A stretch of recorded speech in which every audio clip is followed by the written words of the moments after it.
So you said something that struck me that I wanted to make sure I had a better understanding of, and maybe our listeners do too, which is trauma-informed community, trauma-responsive community. Can you tie those two concepts together so that I can better understand maybe how they're connected and how they're distinguished?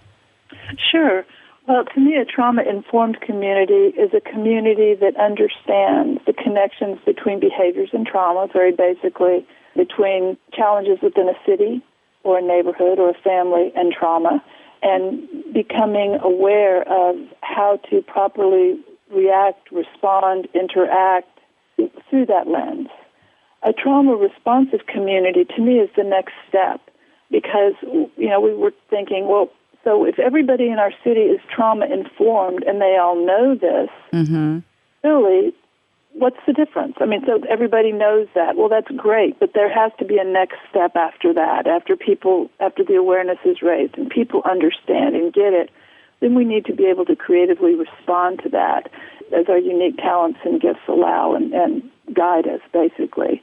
So whether it's a pastor of a church who's quite often a first responder for members of his congregation or her congregation, or a rabbi, whatever type of faith-based person that there might be, or it could be a mom who might be a neighborhood spark plug, who might be the leader within a community, and to have services available to help people process trauma, to understand that beyond trauma there's resilience, there's healing, there's hope, that human beings are tremendously resilient, that because someone might have a very, very high adverse experience score is not doom and gloom, that there are always, always chances for healing.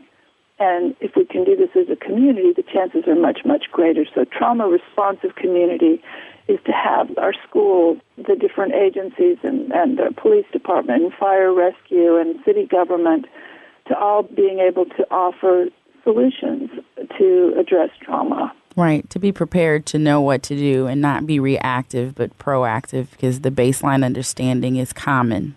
That's very well said. That's exactly right.